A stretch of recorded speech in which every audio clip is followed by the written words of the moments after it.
안녕하십니까. 뉴스와이드 시작하겠습니다. 오늘도 네 분과 함께 정치권 소식 자세하게 살펴보겠습니다. 신용환 지방시대위원회 부위원장, 성치훈 더불어민주당 부대변인, 박상수 전 국민의힘 대변인, 이준우 국민의힘 미디어 대변인 나오셨습니다. 어서 오십시오. 네, 안녕하십니까. 결국 한동훈 전 대표가 제명당했습니다. 조금 전에요. 국회에 와서 제명에 관련한 입장을 직접 밝혔습니다. 그 내용부터 보도록 하겠습니다. 오늘 저는 제명당했습니다. 저를 제명할 수는 있어도 국민을 위한 좋은 정치의 열망을 꺾을 수는 없습니다. 당원 동지 여러분, 그리고 국민 여러분, 우리가 이 당과 보수의 주인입니다. 절대 포기하지 마십시오. 기다려 주십시오. 저는 반드시 돌아옵니다. 저 내용이 답니다. 편집 없이 한동훈 전 대표의 기자회견 내용을 전부 보여드렸는데 저 내용이 다였어요. 오전에 최고위에서 의결이 된 다음에 한동훈 전 대표가 기자회견을 할 거라는 예정이 있었고 어떤 얘기를 할지 굉장히 관심이 쏠렸었어요. 어느 정도로 구체적인 얘기를 할 것이냐. 근데 딱 저거였거든요. 네. 어떻게 들으셨어요? 국회에 입장할 때만 해도 소통관에 입장할 때만 해도 많은 사람들이 정말로 관심이 많았죠. 이상한 캐릭터 등장하고 찬과 반이 연호가 이어져서 뒤엉킬 정도로 관심이 많았는데 아마 미처 입장을 다 정리 못한 것 같습니다. 삼자적 입장에서 볼 때는. 그러다 보니까 가장 이제 의미심장하게 남길 수 있는 말이 I will be back. 영화의 대사의 한 장면 같은. 그래서 이제 향후에 여러 가지 계획들을 하겠다라는 암시로 일단은 오늘은 마무리를 한 것 같습니다. 예, 일단 여기서 얘기해 볼 수 있는 말은 딱 이겁니다. 저는 반드시 돌아옵니다. 기다려 주십시오. 박 대변인 이거 어떻게 해석해요? 그러니까 우리 당의 양대 주주죠. 예. 윤호개인 세력과 친한 게 양대 주주라고 저는 생각을 합니다. 근데 예. 이와 같은 그 양대 주주 세력이 모든 당 안에는 존재하죠. 예. 지금 민주당에도 친명, 친청, 명청 갈등이 있지 않습니까? 예. 그런 이제 양대 주주 세력이 존재를 하는데 이 양대 주주 세력 중에 한 세력의 수장을 이러한 방식으로 숙청하는 것은 우리나라 정치사에서는 좀 찾아보기 힘든 방식입니다. 예전에 우리나라 우리 보수 정당으로 놓고 보면 이명박 대통령 친위 쪽이 박근혜 대통령을 이런 식으로 숙청했다고 생각해 보시면 네. 아마 그 어떤 의미인지 떠오를 수가 있을 것 같습니다. 공천 때요. 그러니까 나도 속았다. 네, 그런 식으로 해서 이제 이런 식으로. 근데 그 정도가 아니라 지금 제명을 한 거니까 그 수준을 넘어서는 거죠. 그렇게 했을 때 과연 한 세력을 완전히 윤호개인 세력이 제압할 수 있으면 모르겠지만 사실 정치권에서 이 정도 규모의 세력을 갖고 있는 집단에 대해서 이런 방식으로 완전히 제거시키는 것은 불가능했거든요. 한동훈 대표는 다시 돌아오겠다. 이 당의 양대 주주 중 하나로서 다시 이 당으로 돌아와서 당에서 승부를 보겠다라는 것을 밝힌 것이라고 말씀드릴 수 있겠습니다. 저희가 뒤에서 그러면 돌아오는 방법이 뭐냐 구체적으로 살펴볼 텐데 이준우 대변인 방금 전에 윤어게인 세력과 친한계 세력이 양대 주주라고 표현을 하셨어요. 여기에 동의를 하세요? 양대 주주이길 바라겠죠. 양대 주주라 보기엔 너무 지금 친한계 좀 규모는 좀 소박하죠. 지금 원내 원외 다 합해도 성명서 낼 때 한 10여 명 정도가 이름을 올리면서 성명서를 내고요. 한동훈 지지 세력들을 모여서 야외 집회를 해도 수천 명에 불과합니다. 그런데 그 양대 주주 세력이라고 말하기에는 좀 민망한 수준의 너무 작은 세력이다라고 말씀드리고요.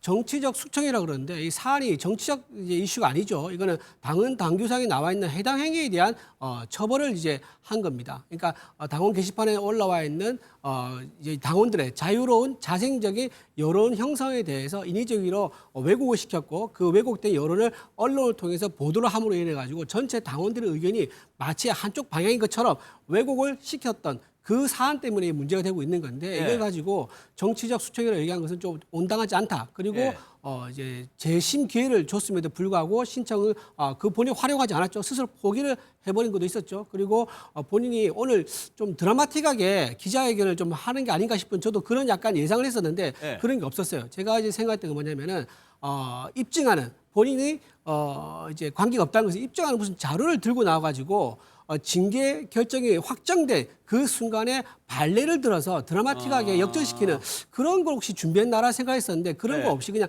짤막하게 다시 돌아오겠다고 말한 것을 보면은 본인이 가지고 있는 받는 혐의에 대해서는 그걸 이제 뒤집을 수 있는 그런 증거는 가지고 있지 않은 걸로 그렇게 이제 보이는 것 같습니다. 일단은 그 부분을 주목을 했군요. 그러니까 지도부에서 결정한 윤리에서 결정한 부분에 대해서 어떤 보면 뭐 논리적인 허점, 모순점을 제시하지 않을까 했는데 그냥 그 얘기만 하고 갔습니다. 대신에 친한계에서는 아주 강력하게 반발을 하고 있습니다. 지도부 사퇴하라는 얘기가 나왔습니다. 그 얘기 한번 들어보겠습니다.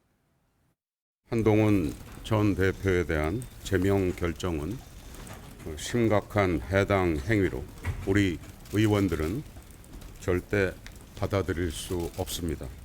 선거는 저도 좋으니 당권만큼은 지키겠다는 것이 아니라면 이번 결정은 어떤 논리로도 설명하기 어렵습니다. 개인적 이익을 위해 당을 반헌법적이고 비민주적으로 몰아간 장동혁 지도부는 이번 사태에 책임을 지고 즉각 물러나야 합니다. 한동훈 장동혁 충돌의 본질은 뭐냐면은 이 명운을 건 노선 투쟁입니다. 쉽게 얘기하면은 김영삼이냐 전두환이냐의 노선 투쟁이에요. 근데 장동혁 노선대로 가면요, 윤 어게인대로 가면 김영삼 사진 떼고 거기다가 전두환 사진 붙이겠다는 얘기거든요. 이게 쉽게 화해할 수가 없는 그런 타협할 수 문제입니다. 없는 부분이다. 신지호 전 의원은 노선 투쟁이라고 표현을 했지만 사실상 권력 투쟁에 공개적으로 돌입을 한 겁니다. 그러니까 성취부대 지금 국민의힘 당 상황을 보면 당 지도부가 있는데 현역 의원 16명이 나와서 그 지도부 물러나라고 지금 요구를 하고 있는 상황이에요. 그러니까 어떻게 보면 갈등이 지금 최고조에 올라 있는 거거든요. 그렇죠. 그리고 뭐 서울에 있는 당협위원장의 절반 정도가 제명 반대 성명을 오늘 오전에 내기도 했던 걸로 알고 있는데요. 그 정도의 반발이 있는데 제명을 결국 강행했습니다. 그러니까 장동혁 대표가 한 7일, 8일 정도의 단식을 한 이후에 복귀한 다음에 첫 어떻게 보면은 그 결정을 한 게 징계 결정, 한동훈 전 대표에 대한 징계를 완성한 것이거든요. 아무리 쌍특검 때문에 단식했다고 주장을 합니다만 민주당에서도 계속 당내 문제 때문에 단식하는 것 아니야? 라고 의심을 했잖아요. 결국 오자마자 한 일이 한동훈 전 대표 징계를 완성하는 거였네요. 아까 말이 나왔지만 한국 정당사에서 개파 갈등 극심한 적 많았죠. 근데 보통 개파 갈등이 극심할 때 당권을 진 쪽이 공천을 주지 않는 쪽으로 뭐 공천 학살이란 표현도 있었겠죠. 뭐 공천 학살, 뭐 횡사 다양한 표현으로 있었겠지만 상대 개파에 대해서 뭔가 그 차기 뭔가 그 국회의원을 하지 못하는 쪽으로 뭔가 이 안갚음을 하는 그런 형식은 있었죠. 그건 보수 정당, 민주당 다 있었습니다. 근데 이런 식으로 당에서 아예 쫓아내는 경우는 저는 본 적이 없는 것 같아요. 그러니까 예전에는 컷오프 이런 그죠, 형식으로 컷오프라는 해가지고 배제를 했었는데 조금 노골적인 컷오프를 하더라도 그냥 국민들은 아유 저렇게 당권 투쟁하다가 결국 국회의원 자리 뺐음으로써 저걸 완성하는구나 이렇게 받아들이시기도 했는데 그거를 공천을 안 주는 게 아니라 당에서 아예 쫓아낸다? 이거는 참 처음 보는 사례인 것 같고요. 저는 전두환 대 김영삼 구도라기보다는 여전히 윤석열 대 한동훈 구도라고 봅니다. 그러니까 마치 윤석열 전 대통령은 이미 파면당했고 지금 사형 구형까지 받았잖아요. 예전에 삼국지에서 죽은 제갈공명이 살아있는 사마이를 물리쳤다 뭐 이런 얘기도 있었잖아요.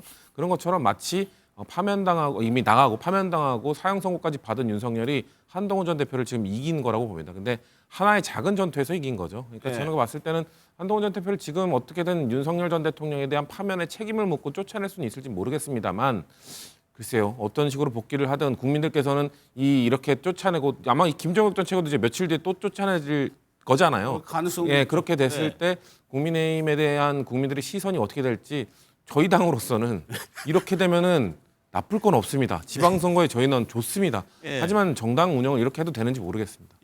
그러니까 지금 친한계 내에서 신지호 전 의원이 뭐 전두환 세력이라는 표현을 그렇게 프레임을 하는 것 같고 김종혁 전 최고위원은 이제 윤어게인이라는 걸 하고 있어요. 지금 어떻게 대결구도 어떻게 보세요 지금?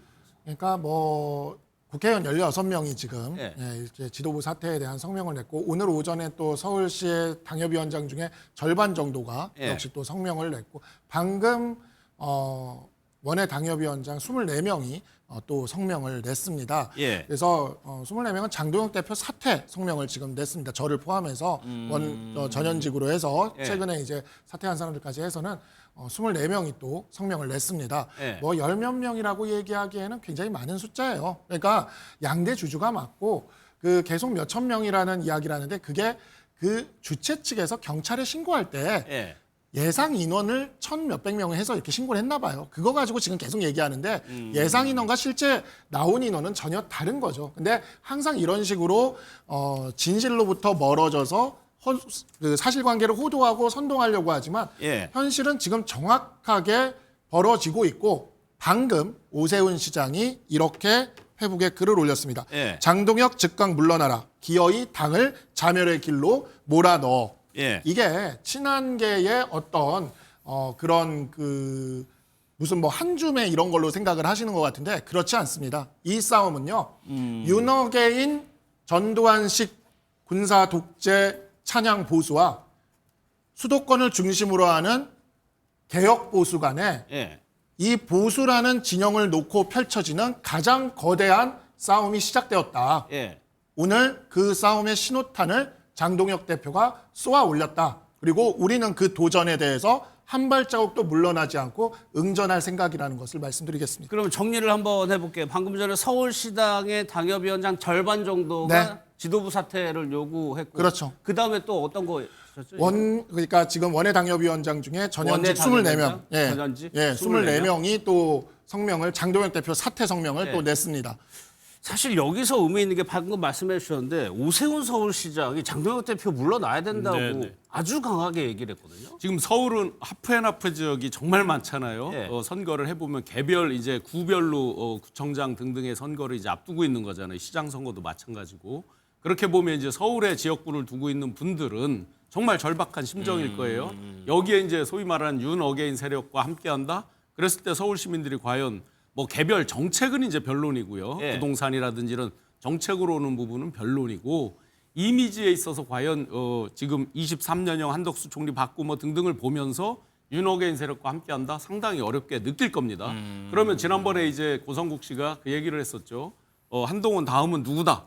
일종의 이제 좌표찍기처럼 그렇게 되는 것까지를 본인들이 점점점 칼날이 어디를 향해서 오고 있다 이런 것도 느끼겠죠. 그러니까 아마 선제적으로 지금 냈고 전쟁과 전투가 있잖아요. 그 예. 전투에서는 뭐 오늘은 이겼을지 모르지만 이게 진짜 어떤 가치적인 거 국민에 대한 무한 책임이다. 노블리스 오블리제다. 등등등 보수의 어떤 가치 본류를 놓고 싸우는 전쟁이 아니라 자리 외형적 현상만 놓고 벌어지는 자리 싸움 같이 지금 비춰지고 있단 말이죠. 그러다 예. 보니까 과연 진정한 전쟁의 승자는 누구일까? 제가 볼 때는 전쟁의 승자가 없을 가능성이 있어요. 이러다가 비대위를 간다든지 어떤 엉뚱한 방향으로 흐를 가능성이 양쪽 있겠다. 다 크게 상처를 입는다. 그럴 가능성이 있죠. 왜냐하면 가치적인 전쟁으로 보기에는 국민들이 보기에는 그건 아니다. 지금 자리를 놓고 싸우는 어떤 전쟁으로 보여져서 위너가 없을 수 있는 제로섬이 될지도 모르겠다. 예. 그런 생각이 듭니다. 신용환 부위원장님께서는 그렇게 말씀을 주시지만 사실 우리 당에서 계엄을 풀어내고 예. 탄핵에 찬성을 했던 보수가 있지 않습니까? 지금 그 세력들이 윤어게인 보수 세력에 밀려나지 않기 위해서 싸우는 것이기 때문에 이거는 가치를 가지고 싸우는 싸움입니다. 노선투쟁이라는 말씀이시죠? 그렇죠. 이거는 왜냐하면 이거는 우리는 계엄과 탄핵부터 시작을 해서 그 과정에서 우리 당 내에서 이 가치를 가진 굉장히 큰 전투가 지난 1년 넘게 벌어져 왔었고 그것이 이제 국민들 앞에 전면적으로 드러난 게 오늘의 사건입니다. 그렇기 때문에 이거는 지금 자리 몇 자리를 가지고 하는 거라면 이런 싸움을 선거를 앞두고 그렇게 하진 않겠죠. 알겠습니다. 네. 예. 앞서 말씀하신 대로 고성국 박사가 이제 다음은 오세훈 시장이다라는 얘기를 해서 글쎄요. 이게 실질적으로 의미가 있는 얘기인지 한번 그 얘기를 들어보고 한번 따져보도록 하겠습니다. 오세훈이는 제일 경쟁력 없는 후보 중에 하나입니다. 누가 나가도 국민의힘 공천받아 나가면 오세훈이보다는 더 성적이 좋을 겁니다. 이미 낡아버린 오세훈이 가지고서 편하게 선거 이기려고 생각하면 이길 수 있는 서울시장 선거 집니다. 이번 공천이 그야말로 공천혁명이라고 부를 정도의 충격적인 인물교체와 쇄신을 통해서 바람을 불러일으켜 내려면 오세훈이를 컷오프 시켜버려야 됩니다. 나경원이든 조정훈이든 누구든 신동욱이든 오세훈이보다는 훨씬 좋은 성적을 낼 겁니다. 그리고 일단은 저 내용의 이준호 대변인 실질적으로 당 지도부나 당권파 주류에서도 이런 생각에 공감을 하는 분들이 많아요? 오세훈 시장을 중심으로 해서 한동훈 대체제가 아마 만들어지겠다라는 생각을 충분히 했었죠. 왜냐하면 지금 상당히 오세훈 시장이 한동훈 전 대표를 지지하는 발언을 많이 해왔었습니다. 네. 그리고 오늘 같은 얘기를 목소리를 냈죠. 네. 장동혁 지도부 뭐 물러나라 이제 그런 얘기를 했는데 저 왜 그런 얘기 할까요? 지금 한동훈 전 대표가 지금 물러나게 됐지 않습니까? 네. 당에서 활동할 수 없게 되니까 지금 오세훈 시장 입장에서 계산을 해보면요. 지금 본인이 갖고 있는 지지율이 한 달 전에는 정원호 후보보다 좀 약간 앞섰습니다. 근데 현재는 정원호 후보보다 10%포인트 뒤처진 걸로 나오고 있단 말이에요. 그런 조사도 있죠. 그렇죠. 예. 지지율이 좀 뒤처지고 있고 3월 초부터 본인 관련된 명태균 씨 재판이 시작됩니다. 예. 그러면 그 재판에서 어떤 결과가 나올지는 지금 아무도 예측할 수 없는 상황입니다. 지지율 떨어지고 있죠. 본인 사법 리스크 커지고 있죠. 그러면 어떻게 되느냐? 나 이번에 공천 못 받을 것 같으니 차라리 이번 지방선거에서 국민의힘이 패배하고 전당대회, 조기 전당대회가 열린다 그러면 예. 거기에 들어가든지 아니면 비대위가 열리면 내가 비대위원장을 차지하든지 예. 이런 계산을 자연스럽게 할 수밖에 없을 거예요. 당권으로 선회한 거죠. 그렇죠. 그러면 예. 자기 세력이 필요한데 그럼 누가 필요하겠습니까? 지금 한동훈 전 대표가 나갔지 않습니까? 예. 그 한동훈 전 대표 그 자리에 들어가면 딱 90점으로 돌아와서 한동훈 전 대표 지지하는 세력들을 본인이 그대로 활용하지 않습니까? 예. 그런 의미에서 오세훈 시장은 장기 바둑판을 두듯이 본인이 지금 장동혁 지도부에 비판 메시지를 던지고 예. 당권을 노리는 그런 포석을 둔 게 아닌가 싶은 생각이 아니, 듭니다. 그 얘기의 전제는 공천을 못 받는다는 전제잖아요. 그렇죠. 지금 못 받을 가능성이 상당히 있는 거죠. 왜냐하면 지금 상당히 지지율 있다. 떨어지고 있고 예. 사법 리스크가 지금 있고 3월 달부터 첫 재판이 열리거든요. 실제 재판 열리면요 굉장히 어렵습니다. 왜냐하면 상대 경쟁 후보가 사법 리스크가 있는 후보를 뽑았다가 이제 서울시장 재보궐 있으면 어떡할 거냐라고 예. 뭐라고 답을 하겠습니까? 그런 부분이 있는 것 같고요. 그다음에 좀 방금 말씀하신 것 중에서 좀 제가 좀 말씀드리고 싶은 게 정당에 대해서 좀 마인드가 어떤지 좀 친한 게 더 묻고 싶어요. 그러니까 한동훈 전 대표에 대해서 좋아하는 마음 그리고 그분을 따르는 마음은 알겠습니다. 네. 하지만 한동훈 전 대표 그분이 곧 국민의힘 그리고 보수는 또 아니지 않습니까? 왜냐하면 많은 당원들에 의해서 참여해서 선출된 지도부가 9명이나 있는데 그중에서 8명이 찬성 의견을 던졌단 말이에요. 그러면 그분들 의견을 왜 존중하지 않습니까? 박상수 전 대변인한테 여쭤보시는 거예요? 그러니까 친한계한테 물어보는 겁니다. 친한계한테. 제가 바로 옆에 있으니까 뭐 그러는데 친한계 여러분들은 이렇게 오히려 저는 그렇게 되묻고 싶은 거예요. 그래서 너무 이제 한동훈 전 대표 좋아하고 따르는 마음은 알겠는데 당이란 것은 110만 당원에 대한 어떤 자유의지의 결사체라고 이제 볼 수 있는데 예. 그런 부분에 대해서 거기서 결정한 거 당원들이 뽑은 지도부에서 결정된 사항도 따르지 않는단 말이에요. 이것도 모순 아니겠느냐. 너무 개인을 좋아하다 보니까 당을 놓치는 이런 예. 부분이 있지 않는가 하는 그런 또 말씀 드리고 싶은 거예요. 물어보시니까 답변 듣고 다음 내용 갈게요. 그럼 뭐 장동혁 대표가 자유의지의 총화라고 하니까 뭐 그 자유의지의 총화로서 뭐 장동혁 대표의 말씀을 뭐 우리가 말씀 자료 들어가면서 열심히 들어야 되는 건 것 같은데 그렇게 버티시기에는 지금 좀 힘드실 상황인 것 같습니다. 오세훈 시장도 지금 이렇게 나왔지만 이 고성국 씨의 이 방송 중에 굉장히 인상적인 방송이 있어요. 영남 지역에 30개를 요구하는 방송이 있죠. 이 부분이야말로 아까 신용환 부위원장이 이야기했던 이 가치, 오세훈 시장은 이 가치를 가지고 싸우시는 게 맞는데 가치가 아닌 본격적인 우리 당의 공천 국면이 들어가게 됐을 때 본격적인 갈등으로 이어질 수가 있습니다. 근데 그 갈등이 바로 어디에 그 포커싱이 되는 거냐면 바로 우리 당의 의원들 중에 주류 의원인 그 친윤계 의원들이 있는 TK 영남 지역에 포커싱이 될 겁니다. 그래서 이러한 부분들이 과연 장동혁 대표 개별 세력은 사실 그렇게 강하지 않거든요.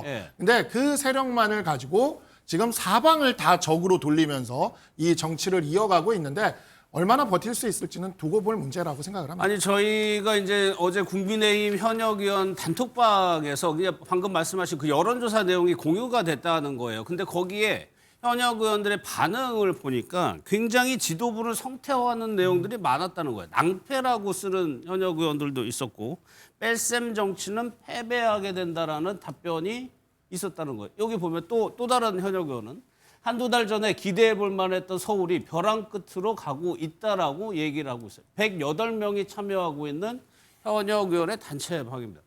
이주로 대변인, 그러면 이런 현역 의원들의 의견 같은 거를 지도부가 무시할 수는 없는 거잖아요.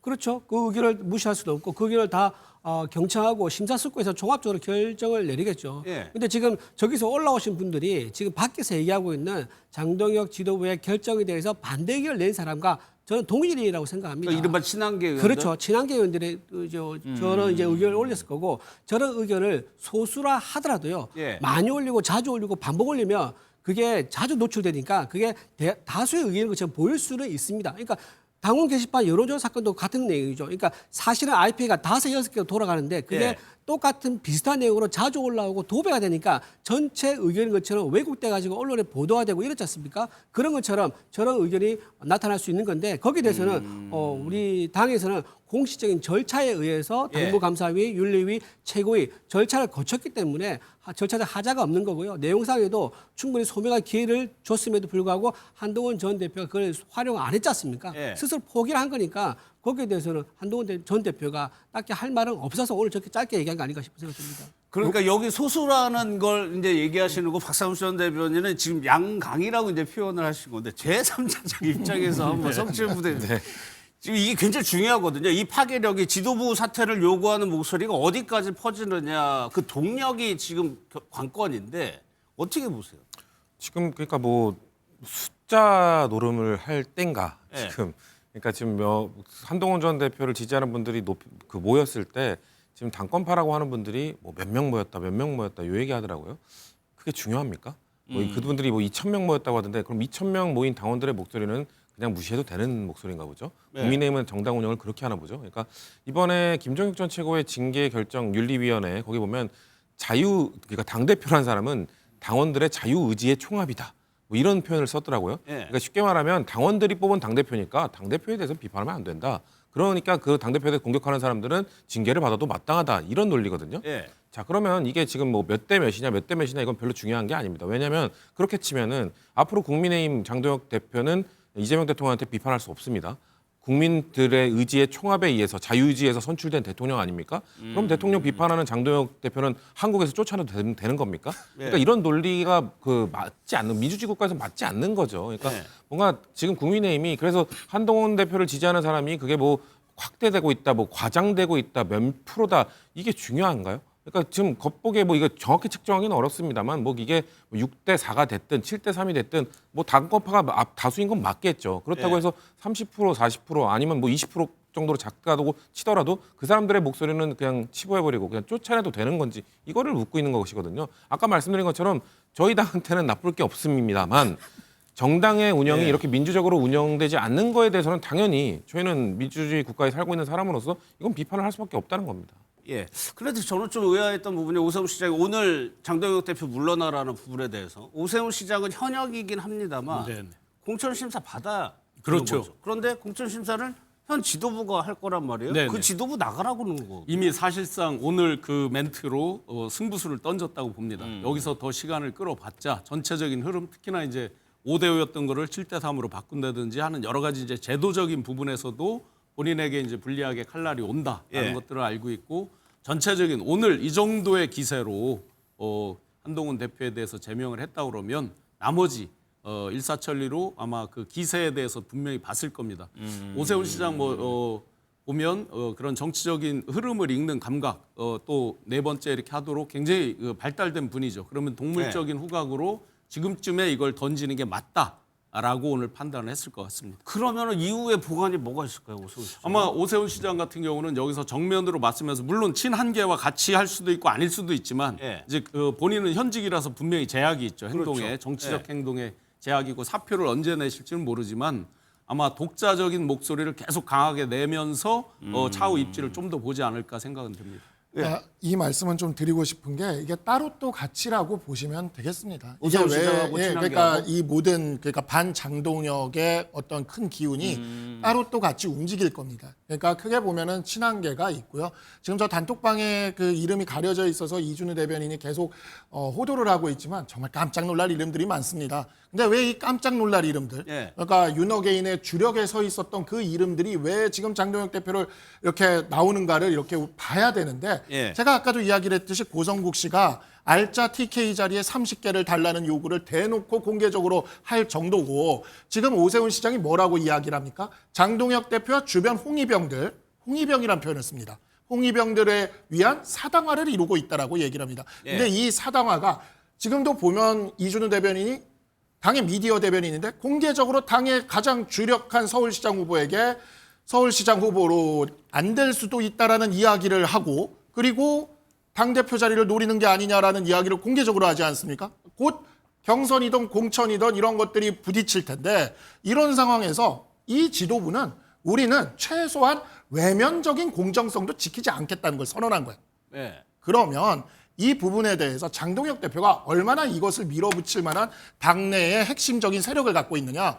장동혁 대표는 TK 출신도 아니에요. PK 출신도 아닙니다. 충청권 출신이고요. 장동혁 대표가 친한계 의원들이 16명이 나왔다고 조롱하기에는 친장이라는 의원들이 솔직히 5명을 꽂을 수 있는지도 모르겠습니다. 그렇기 때문에 지금 이 상황에서 따로 또 가치라는 형태로 오세훈 시장이 드디어 깃발을 올렸고 이 부분은 굉장히 강력하게 휘몰아칠 가능성이 높다라고 말씀드리겠습니다. 제가 좀 말씀을 좀 드리겠는데 오세훈 시장이 먼저 얘기를 했죠. 본인이 장동혁 대표 물러나라고 했습니다. 근데 본인이 지금 희망하는 게 뭡니까? 한 번 더 공천을 받아가지고 5번째 서울시장을 하는 게 목표지 않습니까? 그런데 본인이 공천받아야 될 그 당의 지도부에 대해서 물러나라고 하면 그게 어떤 의미가 있는 거죠? 그러니까 본인 스스로가 나는 이 당에서 공천을 받지 않겠다. 나는 안 받아도 서운한 거 없어. 라는 그런 의미를 먼저 던진 거예요. 그렇기 때문에 제가 해석을 해드린 거라 말씀을 좀 드리고요. 그리고 지금 뭐 친한계가 이제 큰 이제 기운이 있다 뭐 그렇게 얘기를 하시는데 여론조사 결과 보면요. 뭐 제가 수치는 얘기하지 않겠습니다. 여론조사 보면 일반 시민 여론조사든 우리 당내 여론조사든 간에 한동훈 전 대표에 대한 재미에서 어떻게 생각하느냐 둘 다 압도적으로 높습니다. 한쪽이 훨씬 높습니다. 그 국민의힘 쪽에서 우파에서 조사하면 훨씬 더 높게 나오고요. 또 현재 당원들이 늘어난 수를 보면요. 최초로 장동혁 지도부가 출범하고 나서 100만이 넘었습니다. 100만 넘은 지 한 번도 없었습니다. 그리고 지금 현재 110만이 넘는 상황입니다. 이렇게 장동혁 지도부가 당원들에게 지지를 받고 신뢰를 받고 있는 이 상황에 대해서 애써 외면하면서 계속 한동훈 지도부가 거센 바람을 일으키고 있다라고 얘기한 것은 제가 보기엔 찻잔석에 태풍에 불과할 것이다 이런 말씀드립니다. 알겠습니다. 앞으로 어떻게 될 것이냐 또 얘기해 볼 텐데 오늘 이 제명 의결이 된 과정이 어제 장동혁 대표가 당무에 복귀해서 마트 가서 물가 점검했었죠. 그리고 처음으로 공식 회의에서 바로 제명을 해버린 건데 최고위에서 과연 반대가 어느 정도나 있었는지 한번 얘기를 한번 들어보겠습니다. 그냥 의결 절차에 맞게끔 의결했습니다. 어떤 의견들 좀 나왔을까요? 뭐 특별한 의견 없었습니다. 네. 그러면 다수결로 표결한 건가요? 네, 원래 그 의결 기준 자체가 다수결로 되어 있습니다. 저만 반대 표시를 한다라는 게 뭐 어느 정도 확인됐다고 생각하기 때문에 나왔습니다. 한동훈 대표를 징계할 만한 사유는 사실은 별 게 없습니다. 당무감사위에서 조작한 부분을 제외하면 사실은 징계거리가 거의 되지 않습니다. 그럼에도 불구하고 최고 수위의 징계인 제명을 한다는 건 결국 탄핵 찬성에 대한 보복이라고 볼 수밖에 없습니다. 저는 오늘 선택은 어떤 의견도 저는 낼 수 없는 상황이다라고 판단을 했고 그래서 사실은 기권이죠. 근데 찬성도 반대도 하지 않았습니다. 국민의힘 최고위가 9명으로 구성이 되어 있습니다. 우재준 최고위원은 반대했다고 했고 양양자 최고위원은 사실상 기권이었다. 그러니까 7대 1대 1 정도로 된 건데 뭐 이준호 대변인 나와 계시니까 여기서 관심이었던 게 장동혁 대표도 그러면 찬성 의견을 던졌느냐. 그러니까 찬성 의견을 던졌다는 거죠. 그렇게 볼 수밖에 없죠. 네. 찬성이 던졌었고요. 장동혁 대표가 이제 어제 인터뷰에서 이제 그 암시를 좀 했습니다. 절차에 따라서 충분히 기회를 줬고 절차에 따라서 이제 결론을 내릴 상황이 왔다라고 얘기를 했기 때문에 이 절차를 강조한 것을 보면 본인이 판사 출신 아닙니까? 법조인 출신이기 때문에 절차의 정당성이 얼마나 중요한지 너무 잘 아십니다. 그래서 기회를 충분히 줬고 이게 15개월을 끌어왔던 사안이란 말이에요. 그래서 이쯤 돼서는 결론 내리고 지방선거, 선거 예. 승리를 위한 선거 모드로 당 체제를 바꿀 때가 됐다라고 판단한 걸로 보입니다. 예. 근데 박 대변인 지금 양양재 최고위원 같은 경우는 좀 그 전에 그러니까 한동훈 전 대표 제명에 대한 반대 입장을 표명한 걸로 알고 있는데 기권을 했다. 이거는 어떻게? 뭐 양양자 최고위원 개인적인 어떤 정치적 판단이겠죠. 그러니까 뭐 보궐선거에 대한 이야기들도 있고 한데 그 점에 대해서는 본인이 잘 아실 거기 때문에 예. 제가 더 이야기를 드리는 것은 아닌 것 같고 지금 이 7대 1대1이라는 숫자는 오늘 아침까지 그러니까 어제까지의 숫자입니다. 이게 왜 그러냐면 예. 사실 한동훈 대표를 배제해야 되겠다라는 어떤 목표에 있어서 공동전선이 형성됐던 그 전선이 예. 이제는 사라져 버린 거예요. 당내에서. 네. 그러면 그 전선이 사라지고 나면 그 안에 공동전선을 만들었던 사람들 간의 이야기들이 펼쳐지기 시작을 합니다. 문제는 장동혁 대표는 자신의 세력을 아까 오세훈 시장이 이야기한 것처럼 네. 장동혁 대표 주변에 있는 한줌의 홍위병을 제외하면 사실 없어요. 예. 친장계라는 국회의원도 없습니다. 아, 그러니까 그 얘기 제가 요약을 해볼 테니까 맞는지 보세요. 예. 그러니까 지금까지는 한동훈 전 대표가 대척점에 있었기 때문에 여기에 하나로 뭉쳐 있었는데 이제 한동훈 전 대표가 제명을 된 상황이기 때문에 그 안에서 분화가 일어날 것이다. 분화가 일어나고 얘기? 또 네. 하나는 이제 선거가 점점 다가옵니다. 선거가 점점 다가오는데 장동혁 대표가 줄 수 있는 건 점점 줄어들 겁니다. 그건 장동혁 대표의 권력의 유실을 의미하는 거죠. 그러니까 당무감사 최대한 늦게 발표할 겁니다. 그 다음엔 어쩌겠습니까? 최대한 공천도 늦출 겁니다. 그러나 6월까지 공천을 늦출 수는 없죠. 그러면 장동혁 대표가 줄 수 있는 게 점점 더 사라지고 장동혁 대표가 준 것에 대한 불만을 가지는 사람은 점점 더 늘어날 것이고 예. 그 상황에서 장동혁 대표의 체제로 지방선거의 승리가 가능할까에 대한 의문이 예. 점점 더 커지게 되면서 장동혁 대표가 그 자리를 지킬 수 있는지는 이제 오늘부터 이제 시작이다라는 생각이 듭니다. 그러니까 이 얘기의 전제는 지금 장동혁 대표의 리더십이 당내에서 공고하지 않다라는 얘기를 하고 계신 것 같은데 이준호 대변인이 보시기에는 어때요? 희망사항이죠. 지금 이제 제가 보기에는 친하게는요 이번 선거에서 국민의힘이 패배하기를 이제 바라는 것 같아요. 패배해야지 자기들이 재기할 수 있는 여건이 만들어진다라는 그런 이제 생각을 하는 것 같아요. 근데 정당인으로서 다 정당인 소속이실 겁니다. 원내도 있고 원내도 있지만 그렇다 그러면은 우리 당이 선거를 치르는데 선거에서 패배하기를 바란다. 이게 정상적인 당원으로서 갈 수 있는 생각인지 묻지 않을 수 없다 말씀드리고요. 지금 아까 제가 뭐 여론 잠깐 말씀드렸는데 리얼미터 여론조사 따르면요. 제가 수치는 말 안 하겠습니다. 예. 지금 민주당과 국민의힘 여론조사가 오차범위에 붙어 있는 게 엊그제 결과 발표가 나왔습니다. 예. 자, 이게 어떤 의미냐면요. 장동혁 대표가 단식 투쟁을 하면서 이제 보수가 결집을 했죠. 그러면서 한동훈 전 대표에 대한 징계 상황이 좀 더 가까워졌습니다. 그러다 보니까 기대감이 올라가서 국민의힘에 대한 지지율이 올라가지 않았겠느냐라고 해석하는 것이 바람직해 보이거든요. 근데 이렇게 객관적인 데이터가 나옴에도 불구하고 계속 장동혁 지도부가 흔들리고 있다. 장동혁이 국민들에게 여론을 외면받고 있다라고 네. 얘기한 것은 정말 아주 사실 왜곡의 끝판이다 이렇게 생각합니다. 그러면 오늘 이후의 상황이 어떻게 펼쳐질까? 두 분의 생각이 지금 다르죠. 그러면 한동훈 전 대표, 그 중심에 있는 게 한동훈 전 대표입니다. 한동훈 전 대표가 그러면 내일부터 어떤 정치 활동을 할 것인지 일단 영상을 좀 먼저 보겠습니다. 저는 반드시 돌아옵니다. 백불이 없어요 오늘.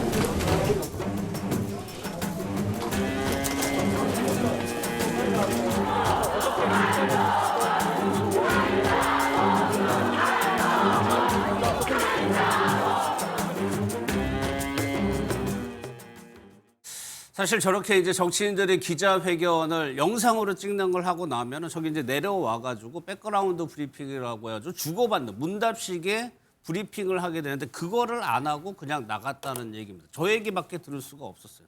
그럼 저희가 추측을 해보는 수밖에 없습니다. 그러면 한동훈 전 대표의 다음 행보는 뭐냐? 박 대변인께 한번 제가 하나씩 여쭤볼게요. 이렇게 있어요. 요거 가능성 없죠. 네, 신당 창당하지 않습니다. 그러면 저희 탈당하지도 않고. 네, 가처분 신청은 어때요? 그러니까 그 나머지 어떤 정치적인 일정과 관련된 것은 이제 흘러가는 상황을 좀 지켜봐야 될 것 같아요. 네. 예, 지금 앞으로 이제 오늘 이런 일이 벌어졌고 이 흘러가는 상황을 좀 더 지켜보면서 우리가 이제 판단을 해 나갈 텐데 중요한 것은 국민의힘은 우리의 당입니다. 우리의 당이고 국민의힘의 주인은 우리라는 생각을 가지고 한동훈 대표 역시 정치 활동을 할 것이고 장동혁 지도부가 뭐 모르겠습니다. 그 결정문에는 당이 곧 장동혁이고 장동혁이 곧 당이다라는 그런 식의 결정문의 내용이 담겨져 있지만 절대 그렇지 않습니다. 민주적 정당에서는 절대 그렇지 않은 것이고 그런 점에서 우리 당이 승리할 수 있는 길로 당의 구성원들의 뜻이 모여갈 겁니다. 한동훈 대표 주변에 있는 사람 누구도 지방선거에서 우리 당과 보수가 패배하는 걸 원하지 않습니다. 우리 당과 보수가 패배하는 길로 자멸의 길을 선택한 것은 장동혁 지도부다. 오세훈 시장도 오늘 얘기하지 않습니까? 자멸의 길을 선택했다고. 장동혁 지도부가 선택해놓고 더 망치라는 거냐라고 이야기하는 것은 자신들의 권력을 지키기 위해 일종의 자해 공갈을 하는 것에 불과합니다. 그렇기 때문에 우리는 당으로 돌아오고 그리고 당을 승리시키기 위한 그 길로 갈 것이다. 그중에 가장 올바른 길을 그때그때 선택할 것이다. 신당 창당은 없습니다. 그러니까 당분간은 상황을 본다고 했지만 여론을 일단 보는 것 같아요. 그러면 여론전에 최대한 이제 총력을 기울일 것 같은데 지금 상황에서 어떻게 돌아오는 방법이 선거 끝나고도 지금 내용이 상당할 것 같거든요. 네네. 그러면 책임 공방 상황에서 무언가 지도부가 교체되고 그때 공간이 날 수는 있죠. 네. 지금 대변인님 말씀대로 창당은 사실은 이제 명분이 가장 중요하잖아요. 명분. 근데 명분에 있어서 이제 당내 투쟁 속에서 벌어져서 이제 창당을 했을 경우에 기존의 흑역사들이 몇 개 정당이 있잖아요. 바른정당이라든지 그런 것들을 보면서 아마 창당은 사람 조직 돈 여러 가지 그런 개별적인 구체적인 강론으로 가지 않더라도 아마 지금 명분에서 쉽지 않은 부분이 있을 것 같고요. 두 번째 가처분은 분명히 절차적 정당성을 지키기 위해서 사실은 그 기간에 이제 단식하면서 많은 사람들이 또 찾아오고 하는 효과를 또 가졌죠. 그러면서 아마 재판부에서 항상 보면 당내 어떤 내부적인 부분은 절차적 정당성을 정확히 지켰을 때는 내용적인 부분은 크게 이렇게 개입하지 않으려는 그런 입장들이 있잖아요. 그렇게 보면 남는 게 이제 출마인데 서사의 답이 있다고 봅니다. 서사가 만약에 거대 무슨 검찰 권력하고 맞서 싸우다가 어떤 피해를 봤다든지 하는 거라면 그런 고난의 행군의 길이었다고 그런다면 다른 선택이 또 있을 것이고 한데 지금 당내에 이제 어떤 권력의 아까 대주주란 표현을 쓰셨는데 양대 어떤 축에서의 싸움이라고 본다고 한다면 그러면 당내에서 해결해야만 할 것이다. 그런데 이제 지자체 장선거라든지 이런 것들은 어떻게 보면 행정적인 부분이라서 한 발짝 비껴나게 되잖아요. 그래서 한쪽에서는 조언을 한다고 하면서 서울시장 나가라 하는데 그거는 이제 잘한다 하면서 옆에서 본인들의 그런 조언을 하는 사람들의 입지를 마련하기 위한 그런 부분일 뿐이고 아마 한다 그러면 결국은 지자체장 나가는 걸로 인해 생기는 공석되는 재보궐선거 이게 이제 선택지라고 그러면 선택지가 되겠죠. 그러니까 마지막 이게 무소속 출마 가능성이 그나마 있는 거 아니냐는 전망이다 보니까 여러 군데 얘기들이 나오고 있습니다. 그 얘기 한번 좀 들어보겠습니다. 좀 정치인 한동훈으로서의 어떤 새로운 이미지를 만들어낼 건지 그런 판단이라면 저는 보궐선거에 뛰어들 공산이 크다고 봅니다. 그렇다고 험지를 생각하면 제일 내가 굳이 권한다면은 인천 계양에 가서 이재명 대통령 그 지역구 가서 한번 붙는 게 제일 나는 의미 있다고 해요. 시기마다 할 수 있는 선택이 다른 건데 사실 실기를 많이 해가지고 지금은 제가 봤을 때 오늘자로 만약에 제가 조언한다면 서울시장 무소속 출마 정도가 본인이 변수를 크게 키울 수 있는 그런 선택이 될 거다 이렇게 봅니다. 아마 친한계 내부에서도 출마 여부를 두고 다양한 의견이 나올 것 같은데 아직까지 그게 의견이 모아졌다거나 그런 상황은 아닌 거죠. 그러니까 지금 오늘 제명이 됐고 이제 무소속 출마를 계속 이야기하는 사람들의 어떤 그 정치적인 목적은 있는 것 같아요. 한동훈 대표가 이래야 돌아오지 된다라고 하는 말아라. 거. 돌아오지 마라. 돌아오지 못할 곳을 얘기하는 거죠. 이 당에 돌아오지 마라. 그리고 무소속으로 출마를 하고 그냥 이렇게 완전히 나가라. 이런 의미를 좀 담고 있는 것 같은데 지금 현재 상황에서 앞으로 6월까지 우리나라의 정치 상황은 굉장히 많이 급변할 겁니다. 그 급변하는 상황에서 한동훈 대표가 제명당하는 거는 자의로 할 수 없다 하더라도 어디에 출마할지, 어떤 형태로 할지, 아니면 출마를 할지 안 할지 이런 거는 한동훈 대표가 자의로 선택할 수 있는 문제인 거거든요. 그래서 그러한 부분들은 앞으로 정치적 상황에 따라서 갈 것이고, 오늘 메시지가 사실 백브리핑도 없이 바로 메시지만 이렇게 나간 거는 전체적인 앞으로 한동훈 대표의 정치의 방향이 무엇일지에 대한 것을 보여준 겁니다. 바로 그게 뭐냐? 국민의힘으로 돌아온다. 그리고 국민의힘과 함께 정치를 한다. 그리고 국민의힘과 보수를 되살린다. 이것에 대한 확고부동한 그 의지를 드러낸 것이기 때문에 그 큰 그림 안에서 움직일 거라고 말씀드리겠습니다. 근데 이제 곧 있으면 지방선거 모드로 들어가게 됩니다. 그러면서 후보자들의 경선대 룰도 만들게 되고 할 건데, 그러면 모든 이슈가 지방선거에 집중될 수밖에 없을 거예요. 그러면 한동훈 전 대표에 대한 룸이, 정치적 행보에 대한 룸이 좁아질 수밖에 없을 겁니다. 다음 주인가요? 다다음 주인가요? 뭐 북콘서트를 한다 그러는데, 그가 한 번 정도가 마지막으로 주목받을 수 있는 기회가 될 수밖에 없을 거예요.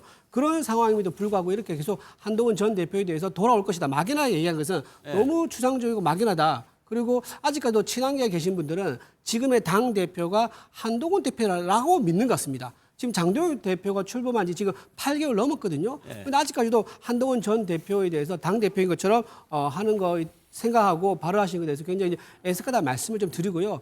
한동훈 전 대표가 장동혁 대표에 대해서 뭐라고 했습니까? 스태프라고 했어요, 스태프. 그러니까 지금 당대표가 된 지 몇 개월이 지났는데 아직까지도 한동훈 전 대표 입장에서는 과거에 내 밑에서 일하던 참모에 불과했다라고 생각하고 있는 걸 보면 아직까지도 한동훈 전 대표와 그 주변에 있는 사람들은 장동혁 대표를 지도자로, 우리 당의 당권 주자 대표로 인정하지 않는다라는 것을 보여준다라고 생각하기 때문에 저는 오히려 그런 부분이 당원들에게 선택받기엔 더 어려운 상황이 될 거다 생각합니다. 뭐 박 대변인께서는 이 출마에 대해서 부정적으로 뭐 보긴 했지만, 사실 출마를 하지 않은 원외 정치인, 언론이 과연 얼마나 더 관심을 가져줄까? 그러니까 결국에 정치인분들, 이게 정치인으로서 대선 주자급의 정치인에게 그게 아무런 직이 없는 원에 있는 사람에게 언론이 관심을 갖는 건 한계가 있는 거거든요. 그렇죠. 선거에서 출마를 하지 않는다. 그럼 정치는 잊혀질 수밖에 없습니다. 사실 계속해서 뭐 SNS 활동으로, 뭐 예를 들면 홍준표 전 시장님 같은 분은 SNS로 계속 본인의 존재감을 부각시키기 위해서 노력을 하십니다만, 그렇게 되려면 계속 뭔가 이 논란을 일으키는 SNS를 올려야 되거든요. 그런 식으로 해야 뭔가 뭐 논란에 SNS 올라왔다 이런 식으로 다뤄지기 때문에 좀 긍정적으로 보지 않습니다. 결국 정치인은 선거에 나와서 주권자들의 선택을 받는 게 전 유일한 길이라고 보기 때문에 다만 만약 제가 생각하는 정상적인 정당이었다면 장동혁 대표가 노선 투쟁에서 한동훈 전 대표와 결이 다르다. 그러면은 지금 이렇게 쫓아낼 게 아니라 다음 전당대회 때 1대1 붙었어야죠. 거기서 당원들의 선택을 받아서 당원들의 선택을 받은, 다시 신임을 받은 장동혁 대표가 이거 봐라, 당원들은 나를 선택하지 않았냐, 한동훈 전 대표 나한테 이제 참모였다고 하지 마라, 이러면서 공격을 할 수 있겠죠. 근데 이제 아예 쫓아내버렸잖아요. 그렇기 때문에 전당대회 지금 나갈 수 없는 상황이라면, 제가 봤을 때는 아까 뭐 수도권 출마하라, 뭐 인천 개항을, 뭐 이런 다양한 얘기 나왔습니다만, 저는 지방선거 전체 민주당이 압승할 거로 좀 예상이 되고, 그리고 재보궐선거 수도권도 민주당이 아마 다시 다 의석을 확보할 거로 저는 생각을 하고 있습니다. 지금 그게 흐름이라고 보고요. 아마 그 지역에 나갔다가는 아마 안 그래도 지는 선거인데 패배의 원인을 한동훈 전 대표의 출마 때문이라고 아마 미룰 겁니다. 그렇기 때문에 한동훈 전 대표의 출마에 따라 영향이 없는 곳으로 가야죠. 그러면 결국 대구밖에 없습니다. 저는 대구나 부산인데, 이 대구 부산 종에는 뭐 부산은 연고나 이런 걸로 봤을 때 부산보다는 전 대구가 그래도 유력하지 않을까. 그래도 대구 지역이 과거에 보수 정당에서 무소속, 뭔가 핍박을 받았던 분들이 무소속으로 나가서 당선됐던 전 경력이 있기 때문에, 경험들이 있기 때문에 그게 유일한 방법이라고 저는 개인적으로 생각합니다. 그러니까 그 뭐 서사 정치는 스토리가 있어야 된다고 얘기하는 게, 이제 만약에 대구에서 무소속 출마해서 당선돼서 정기 여의도로 입성을 하게 된다. 이거는 정치인으로서, 특히 보수 진영의 정치인으로서 굉장히 큰 의미를 가지는 거예요. 그러니까 뭐 지금 출마 여부에 대해서 제가 조금 오해가 좀 있을 수도 있는데, 지금 출마 여부에 대해서 결정을 한 게 없는 겁니다. 정확히는 그것이 맞는 거고요. 그다음에 한동훈 대표는 글쎄요, 지난 한 6개월여간 우리 당의 존재를 혼자 거의 독차지할 정도로 새벽 배송부터 시작해서 론스타 사건, 그리고 항소 포기와 관련된 일들에서 계속해서 이슈를 선도해 왔죠. 그 부분이 지금 제명이 됐다 해서 사라질 것은 아니라고 생각을 하고, 우리 당이 그런 부분에서 한동훈 대표보다 먼저 그런 부분을 선도할 수 있으면 참 좋겠지만 그러진 못해 왔어요. 그러진 못해 오고, 오직 한동훈 대표를 제명하는 데만 지난 몇 달을 썼는데 앞으로도 그러한 모습이 별로 그렇게 달라지지 않는다고 봤을 때 한동훈 대표의 이슈 파이팅 능력은 계속 이어질 것이고 그리고 출마할지 안 할지 모르는 상태에서 지금 사진도 나오고 있지만 이와 같이 지역의 민심 경청 로드 등을 다니게 되면 글쎄요. 그러한 부분들이 어떠한 파장을 불러올지는 앞으로 그냥 좀 지켜보시면 되지 않을까라고 생각을 합니다. 그러고 얘기 들어보니까 이 세 가지 선택지 중에는 현재까지는 아직 없는 것 같아요. 근데 이제 출마를 자꾸 얘기하니까 저도 이제 한 말씀 보태자면 만약에 대구에 출마한다고 가정을 하면요. 대구에서 출마를 하게 되면은 결국 본인이 당선을 목적으로 뛸 건데 그러면 상대가 떨어져야 되잖아요. 그럼 누가 떨어지죠? 국민의힘 의원도 낙선을 해야지만 본인이 당선되는 겁니다.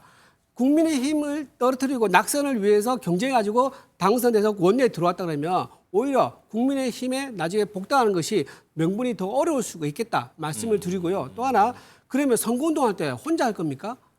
본인 지금 친한계 의원들 또 친한계 원외 인사들이 또 참여를 할 거란 말이에요. 그럼 이 사람들은 나중에 해당해가 될 수 있습니다. 무소속 후보, 우리 국민의힘 후보가 나온 지역구에 무소속 후보가 나왔는데 그 후보를 돕기 위해서 서울에서 내려가가지고 한동훈 전 대표를 도와준다? 그럼 이분들은 해당해가 되기 때문에 일이 더 커질 수가 있는 거예요. 그래서 현실적으로는 굉장히 쉽지 않고 많이 나온다 하더라도 굉장히 외롭거나 초라한 결과밖에 나오지 않을 가능성이 높아 보인다.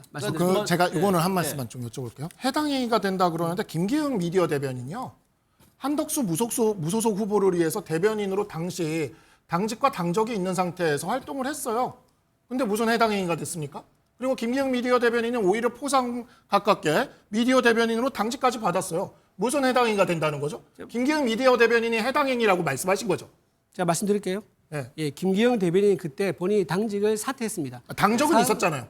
국민의힘 당적 있었어요. 저희가 좀 모르는 내용. 잠깐만. 당적 있었어요. 당직을 사퇴하고 나가서 당적은 있었어요. 국민의힘 당적. 당직을 사퇴하고 나가기 평당원을 때문에 해도 되는 거네요. 무소속 후보를 위해서. 무소속 후보가 아니죠. 그때는 아니 한덕수 무소속 후보였어요. 자, 잠깐만요. 자, 지금 말씀하시는 게 잠깐만요. 여기까지 해야 될 거예요. 왜냐하면 저희가 무슨 내용인지 하나만 모르겠어요. 정리해드리면 그 당내 선거는 변론으로 하고 공직선거법에는 타당 후보를 지원할 수 없게 되어 있어요. 그러니까 국민의힘 소속 의원님들이 무소속인 한동훈 만약에 출마하신다 그러면 그렇게 도울 수가 없는 거예요. 없는 건 사실입니다. 그렇습니다. 도움 해당해야 되는 건 맞는 거예요. 그때 그 한덕수 후보 무소속 후보에 대해서 우리 당 의원들과 했던 것들이 있기 때문에 제가 그 부분을 지적을 드린 겁니다. 알겠습니다. 그런데 안철수 의원 같은 경우에는 한동훈 전 대표의 리더십에 조금 의문을 제기하는 얘기도 했습니다. 그 얘기 들어보겠습니다. 그 따로 이렇게 모여서 회의를 하거나 그런 적이 한 번도 없었습니다. 같이 비대위를 꾸렸는데 회의 한 번도 안 했다고요? 예. 왜요? 저도 모르죠. 그냥 저는 이제 경기도 맡아달라 뭐 그렇게 하고 그 다음에 아침에 모여가지고 그냥 뭐 자기 할 말들 하고 그 다음에 헤어졌죠. 물론 본인의 이름을 일단 친 한 개파가 있다는 거는 어느 정도의 정치력이 있다는 거를 보여주는 현상이기도 하지만 박 대변인께 여쭤볼게요. 근데 한동훈 전 대표가 비대위원장도 하고 당대표도 하고 결정적으로 본인이 사무총장으로 임명한 사람이 본인을 제명하는 상황이 돼 있는 거. 그런 것들이 혹시 한 전 대표의 정치력, 리더십에 의문을 제기하는 지적들이 있거든요. 지난 1년여간 한동훈 대표를 지지한다고 우리 당에서 좋았던 건 없습니다. 김종혁 최고위원도 이런 식으로 지금 사실상의 제명에 징계를 받고 있고 그럼에도 불구하고 이렇게 많은 정치인들이 함께하고 있다는 것으로 반문을 드리고 싶고 지금 나온 영상의 안철수 의원은 지금 거짓말을 하고 계세요. 왜 그러냐면 이 부분에 있어서 제가 중앙선대위 대변인을 했습니다. 지난 총선에서. 중앙선대위 대변인으로서 한동훈 대표, 나경원 의원, 안철수 의원, 그 공동선대위원장이었거든요. 이분들과 함께 회의를 한 적이 있어요. 제 핸드폰에도 지금 그때 회의할 때 찍어놓은 사진이 있어요. 근데 회의를 한 번도 안 했다? 왜 저런 말씀을 하고 계신지 제가 오늘 방송을 끝나고 나면 그 사진을 한번 페북에 올려야겠습니다. 저도 참여했고 같이 있는 사진이 있어요. 그래서 기억을 좀 다시 되짚어 보시라라고 말씀드리고 싶습니다. 알겠습니다. 지금 어떻게 보면 정치인 한동훈으로서 최대 위기에 처해 있지만 여기서 어떻게 다시 회생하느냐가 또 정치인으로서의 그 체급에다 몸집을 키울 수 있는 맞습니다. 기회라고. 위기가 항상 기회죠. 사실은 정치인도 마찬가지입니다. 특히나 이제 아까 그 어떤 외부의 어떤 상대, 적과 맞서 싸우는 서사는 아니지만 당내 서사도 어쨌든 작은 서사가 생기고 있는 거죠. 그럼 그 부분에 대해서 정면으로 어떻게 돌파하느냐. 아마 여기서 조금이라도 그 박 대변인은 여러 가지를 말씀 주시는데 꼼수가 있다든지 어떤 편법이 있다든지 조금 쉬운 길을 택한다 그러면 이제 그게 그야말로 정치인으로서 또는 개파 수정으로서의 그 가치에 대해서 국민들은 굉장히 빠르거든요. 예. 그런데 이제 고난의 행군을 자처해서 정면으로 맞서서 제대로 간다라 그러면 또 다른 뭐 국면이 펼쳐질 수는 있겠죠. 예, 여기에 한동훈 전 대표가 어떤 선택을 하고 또 하나 친한계에는 어떻게 움직일 것인지 우재준 최고위원님들 한번 보겠습니다. 향후 최고위는 어떤 식으로 좀 활동을 하세요? 모르겠습니다. 여러 가지 생각을 좀 해봐야 될 것 같습니다. 오늘 결정에 대해서는 매우 아쉽게 생각하고 우리 당이 전 잘못된 방향으로 가고 있다는 점을 보여준 결정이 될 수 있다고 생각하기 때문에 그 부분에 대해서는 저도 어떻게 행동해야 될지에 대해서는 계속 고민을 좀 해보려고 합니다. 한동훈 전 대표는 그렇다 치더라도 뭐 박 대변인 얘기 들어보면 지금 친한계가 똘똘 뭉쳐가지고 지금 지도부하고 싸울 것 기세로 좀 저는 느껴지거든요. 그러니까 뭐 저희들이 사실 지난 계엄 이후에 예. 정말 뭐 당내에서 탄압이라면 탄압은 다 받아왔습니다. 그 과정에서 떠날 사람들은 떠났고 예. 남을 사람들이 남은 것이고 오늘도 사실 보면은 한동훈 대표 제명 이후에 제일 먼저 우리 친한계라고 볼 수 있는 국회의원들 16명이 장동혁 대표 사퇴를 이야기를 하잖아요. 예. 예, 이것이 보여주는 것이 하나의 결기를 보여주는 것이다. 이렇게 제가 좀 말씀드릴 수가 있고요. 예. 이거는 사실 어떤 개인 대 개인의 싸움은 아닌 것 같아요. 저도 이제 장동혁 대표와 과거 한동훈 대표의 그 밑에서 당직자로 같이 있는 동안에는 이렇게 친분이 아예 없었던 건 아니고 지금도 그렇게 장동혁 대표에 대해서 개인적으로 뭐 미움이 있거나 그렇지는 않습니다. 그러나 이거는 장동혁 대표가 상징하는 윤어게인이라는 가치와 그리고 한동훈 대표가 상징하는 이 보수의 개혁이라는 이 가치가 정면으로 충돌되는 상황이기 때문에 앞으로 대한민국의 보수가 어떤 방향으로 가는가에 대한 굉장히 중대한 그 싸움을 하겠다는 각오는 되어 있습니다. 예. 그러면 이준호 대표, 장동혁 대표도 물론 단식하고 투병하는 와중이었지만 내가 이제 당무에 복귀해서 해야 될 분명히 이거 고민했을 거란 말이에요. 그러면 설 전까지 해가지고 뭔가 계획이 있을 것 같아요. 그럼 어떻게 추진해 나간다는 거예요? 이런 당내 반발을. 일단 쇄신안을 지난번에 뭐 이제 발표했었지 않습니까? 쇄신안을 발표했는데 쇄신안 직후에 바로 단식에 들어가가지고 그걸 행동으로 옮기지 못한 부분이 상당히 많습니다. 그래서 지금 인재영입위원회도 출범해야 되는데 아직 출범 못했어요. 그것부터 출범을 시키고요. 청년 의무 공천제 이것도 도입을 해야 되고 아까 말씀드린 이제 경선에서 경선 룰 7대 3으로 할 거냐 6대 4로 할 거냐 이것도 조정을 해야 되고요. 예. 그리고 당명 변경하는 거 이것도 설 전에 결정을 해야 될 겁니다. 이런 식으로 쇄신안들이 하나 둘씩 다음 주부터 나오기 시작할 건데 그렇게 하면서 선거 모드로 당 체질과 모드를 바꾸는 그런 분위기로 갈 것 같다 말씀드립니다. 그러면 방금 말씀하신 인재 영입이 청년 공천, 경선 이게 공천 작업에 들어간다는 거잖아요. 그렇죠. 네네. 그렇게 되면 이게 친한계로서 이게 부담일 텐데 공천 과정에서 앞서 컷오프 같은 거 얘기했지만 이게 하나의 세력에 공천을 안 주게 되면은 또 그게 뭐 가라앉히는 방법일 수도 있는 거거든요. 그러니까 그게 자리 다툼이 아니라는 거죠. 네. 만약에 그게 그렇게 걱정되고 문제가 있다라고 생각을 했다면 오늘 이렇게 바로 수많은 뭐 의원들도 의원이지만 원외 당협위원장들까지 이렇게 나서지는 않았을 겁니다. 그래서 지금 원외 당협위원장들이 나선 숫자를 따지면 뭐 한 40명에 가깝습니다. 이런 인원들이 이렇게 나선다는 것 자체가 그러한 지점들을 지금 우리는 중요하게 생각하지 않고 있다.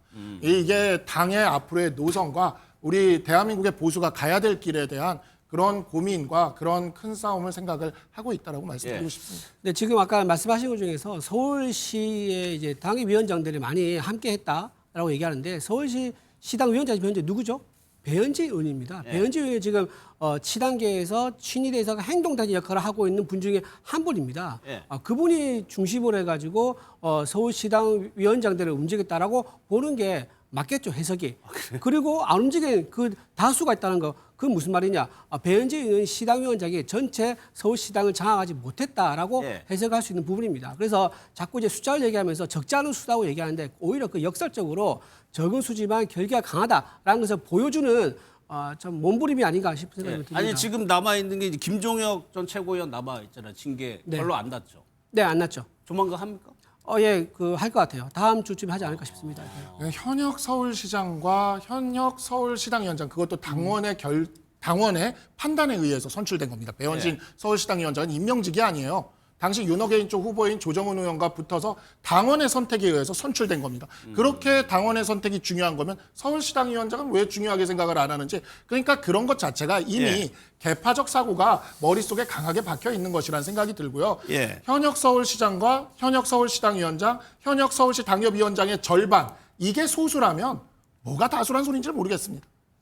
여론조사를 안 보시는 것 같아요. 여론조사 결과 보면 다 나와 있지 않습니까? 한동훈 제명 잘했다. 이게 다수가 압도적으로 많은데 지난주 갤럽 조사를 제가 인용을 해야 될까요? 지난주 왜 갤럽 얘기를 조사를 하지 않고 인정하지 않고 다른 그거는 얘기만 계속 유리한 하는지 이해가 안 조사만 됩니다. 얘기를 하려고 계속 하셔서 제가 굳이 그렇게까지는 안 다투려고 했는데 지난주 갤럽 조사에서는 한동훈 대표 제명이 적절하지 않다가 더 높았습니다.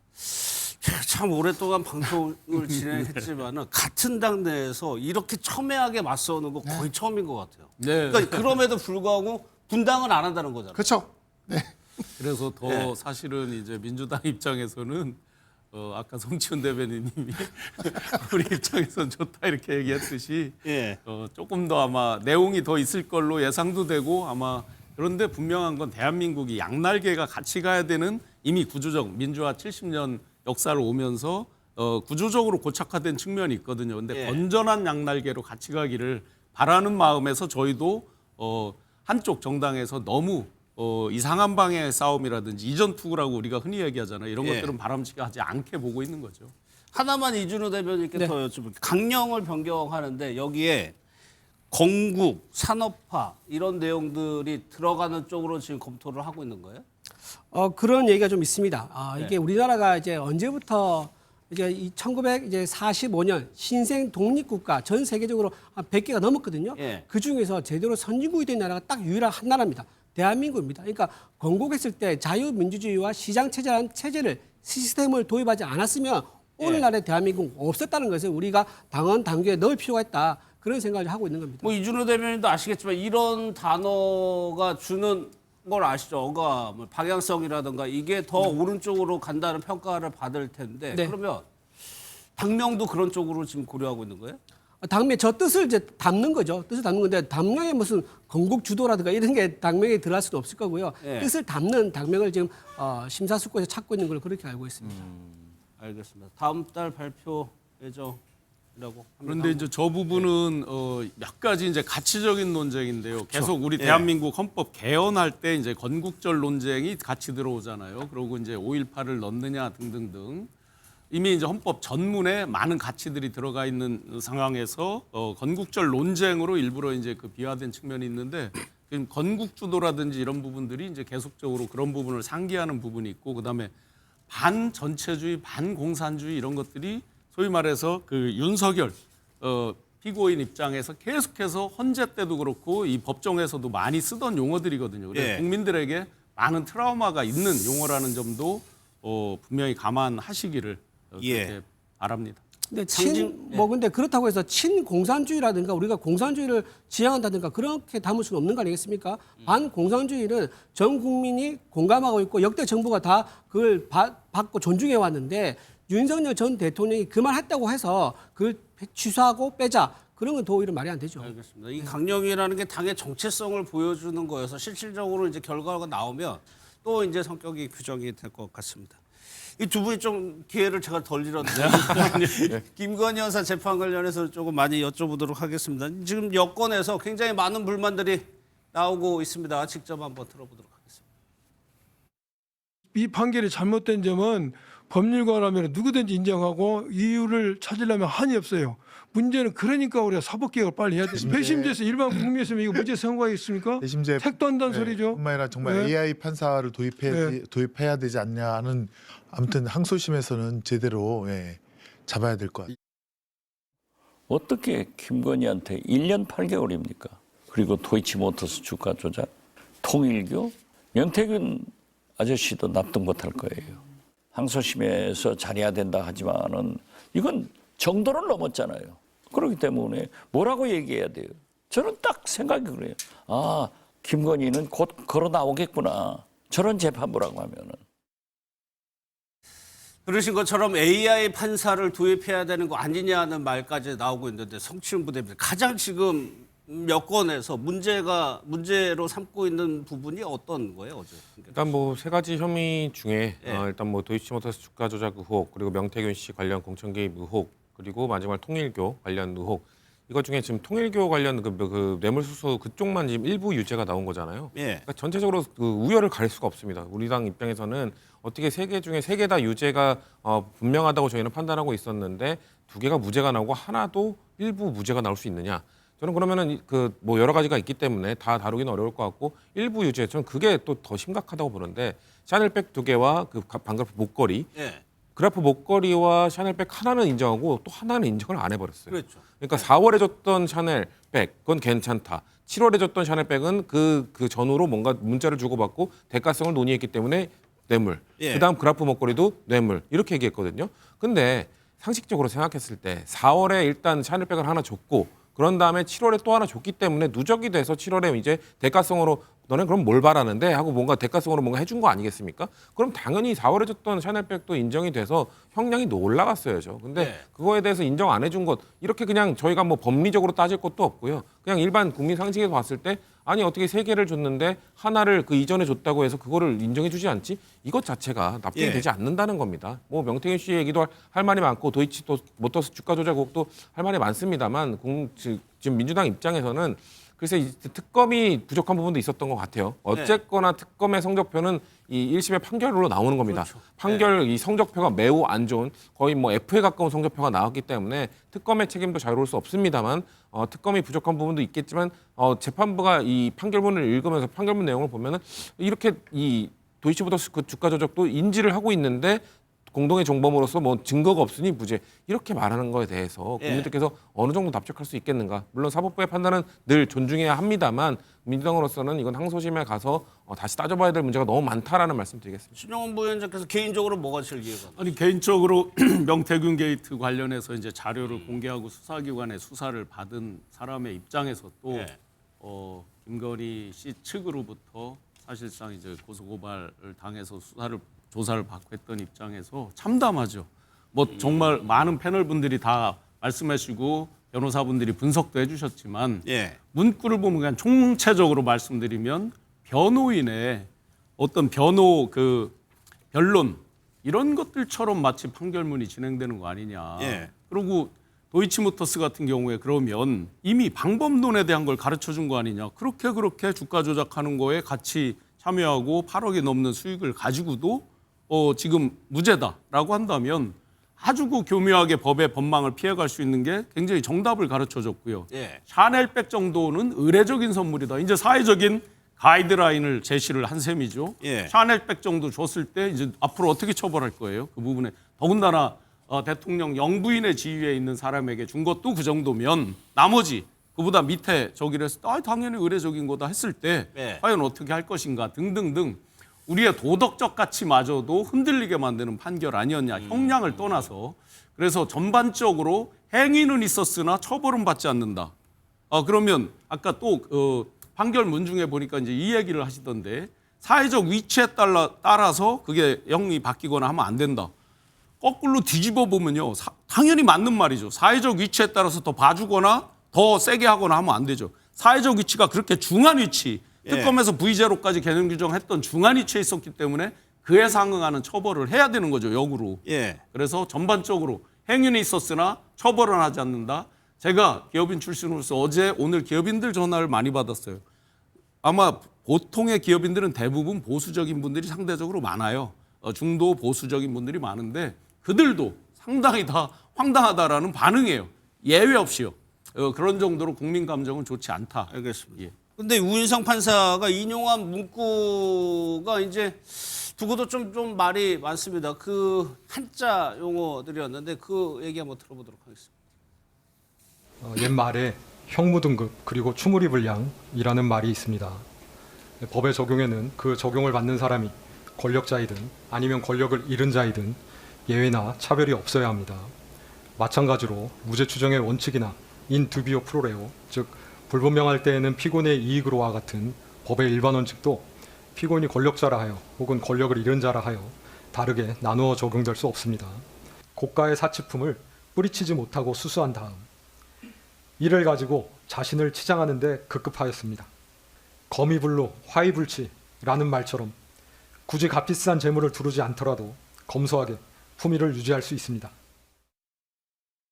한자 용어가 상당히 많이 등장을 하죠. 형무 등급 처벌에는 차별이 없어야 한다. 추물 이불량 둘로 나누어 차별하지 않는다.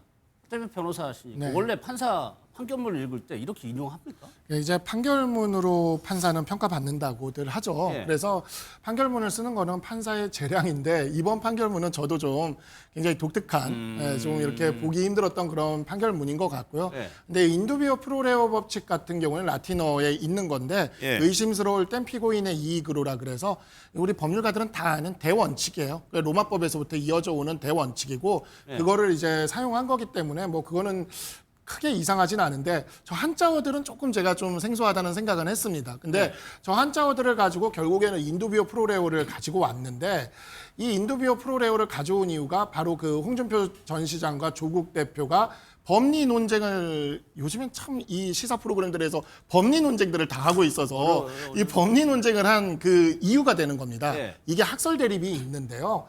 그러니까 흔히 얘기를 할 때 대는 소를 포함한다라는 학설이 있습니다. 그래서 공동정범으로 기소를 했으면 방조범까지도 처벌할 수 있는 게 아니냐. 이게 이제 대는 소를 포함한다는 학설이고 이 학설이 홍준표 전 시장이 주장을 했던 학설이고요. 그렇지가 않고 이제 인두비오 프로레오에 따라서 공동정범으로 해야 되는 거면은 공동정범으로만 판단을 하되 방조범에 대해서는 공소장 변경을 했어야 된다라고 얘기하는 게 조국 대표가 주장을 하는 그 내용입니다. 그런데 그 대목에서 어제 우 판사 같은 경우에는 방조에 대해서는 공소장이 없으니까 따로 판단하지 맞아요. 않겠다고 얘기한 거 아니에요? 맞아요. 그러니까 인두비오 프로레오로 간 거죠. 그러니까 조국 대표가 얘기한 인두비오 프로레오로. 그러니까 의심스러울 때는 피고인의 이익으로 간다라는 거죠.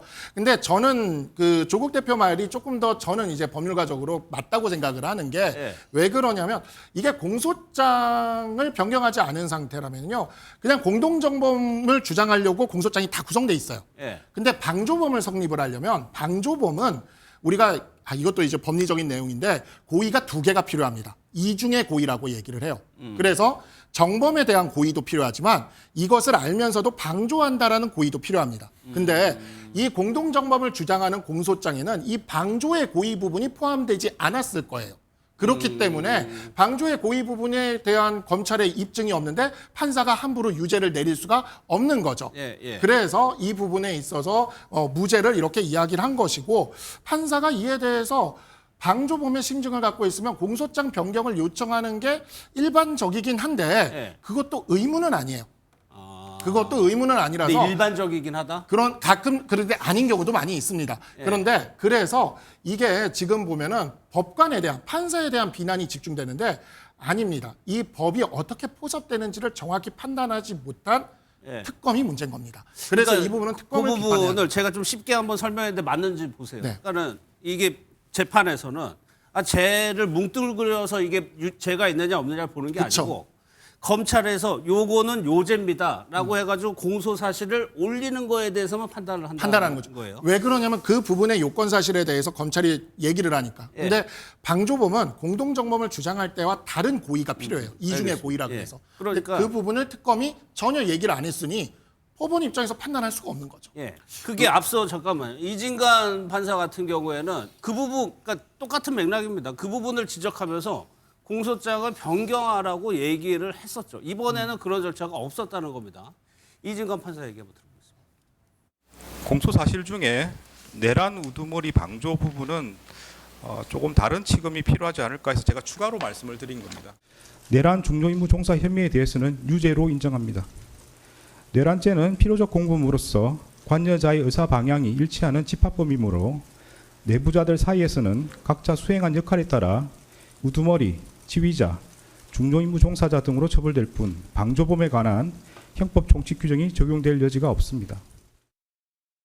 그러니까 저때 한덕수 전 총리 같은 경우에는 방조로 공소를 제기하니까 판사가 방조 말고 중요임무 종사로 변경하라고 이렇게 얘기를 해주는 과정이 있었는데 이번에는 그 과정이 없었어요. 네, 그래서 지금 뭐 학설도 말씀 주셨고 법현실 그리고 홍준표 그분도 이제 검사 맞습니다. 출신의 예. 변호사시니까 과연 방조에 대해서는 그러면 공소장 변경을 꼭 해야만 하는 것이냐까지도 나왔죠. 그러면 이제 이 부분도 의심스러워서 약간 모호한 영역을 두고 이제 하는 얘기들이잖아요.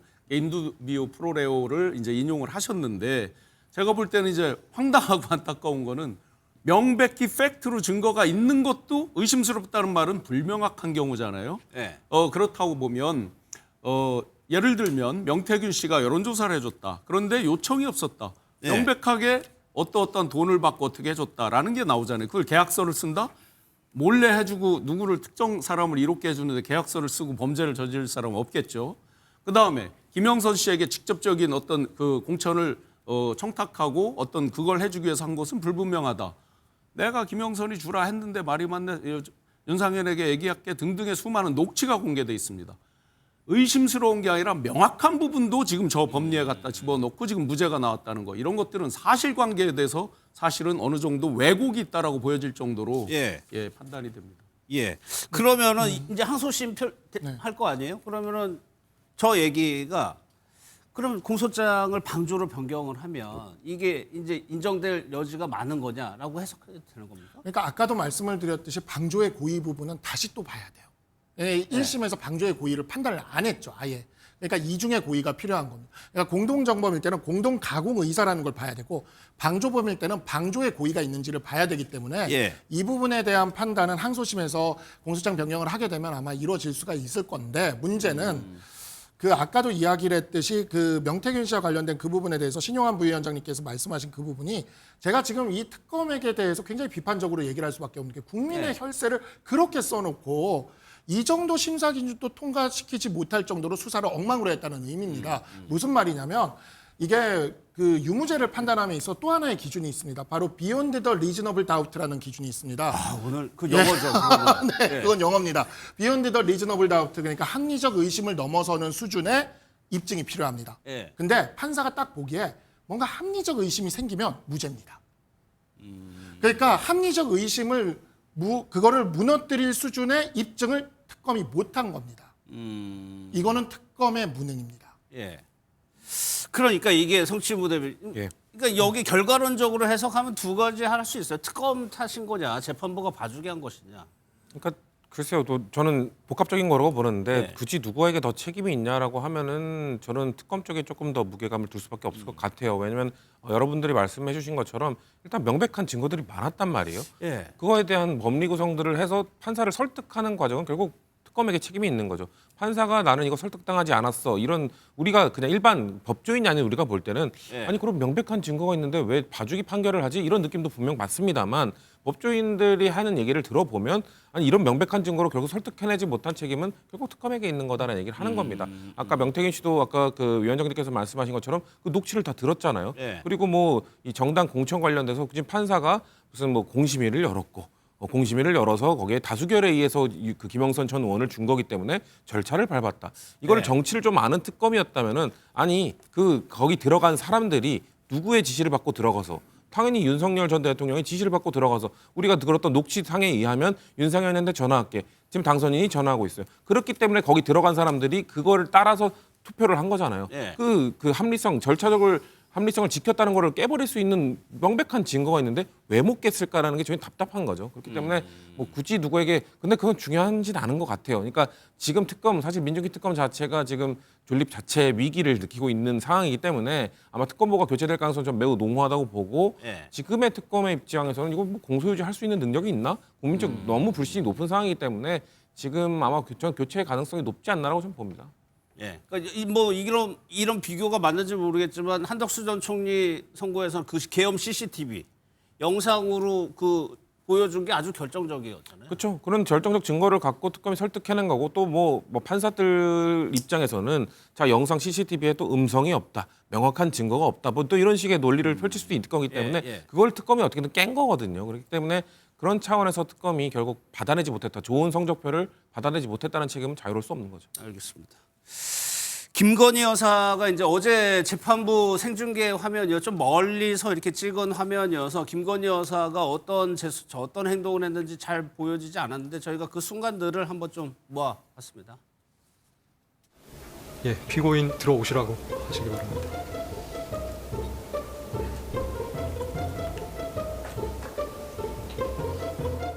두 번째, 정치자금법 위반의 점 공소 사실은 피고인은 윤석열과 공모하여 명태균으로부터 2021년 6월 26일경부터 2022년 3월 8일 피고인은 전성배와 공모하여 윤영호로부터 윤석열 대통령의 직무와 관련하여